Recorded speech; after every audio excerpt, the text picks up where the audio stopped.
ব্যাখ্যা করছে। আর হ্যাঁ, এটা স্বীকার করছি কিছু মানুষ আছে, কিছু ব্যাকডেটেড থিঙ্কিংস আছে আমাদের মধ্যে, যে আমরা আধুনিক শিক্ষাটাকে অনেক সময় গুরুত্ব দিচ্ছি না।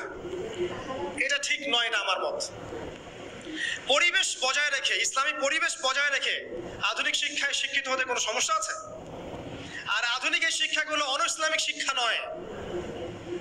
আপনি যে কোনো এডুকেশনের বেসে যান, ম্যাথামেটিক্সে যাবেন, অ্যালজেব্রায় যাবেন, আপনি কেমিস্ট্রিতে যাবেন, ফিজিক্সে যাবেন, বায়োকেমিস্ট্রি যাবেন, জ্যোতির্বিজ্ঞানে যাবেন, মেডিকেল সায়েন্স, প্রত্যেকটাতে দেখেন মুসলিমদেরকে খুঁজে পাবেন আপনি।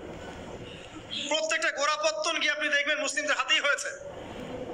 আব্বাসীয় খেলাফত যখন ছিল তখন এই বাগদাদ ছিল জ্ঞানের রাজধানী। ওইরকম লাইব্রেরি কি বিশ্বে আর কখনো হয়েছে? এখন আমরা মনে করছি জ্ঞানের লাইব্রেরি মনে হয়, জ্ঞানের রাজধানী মনে হয় ব্রিটেন, হার্ভার্ড, কেমব্রিজ, অক্সফোর্ড। এটা কবে এসেছে ইতিহাসে? ইতিহাস কি 100 বছরের? হাজার হাজার বছর চলে গেছে।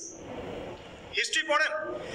এখানে আমার কথা হচ্ছে একদম ক্লিয়ার, নিট অ্যান্ড ক্লিয়ার, যে আমাদেরকে উভয় দিকের জ্ঞানই অর্জন করতে হবে।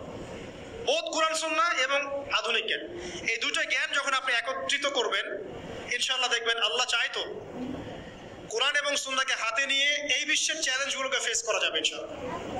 আল্লাহ পাক তৌফিক দান করুন, আমিন। প্রথম যেটা বিষয়, আল্লাহ পাকের রহমত পেতে হলে আল্লাহর ওহী ভিত্তিক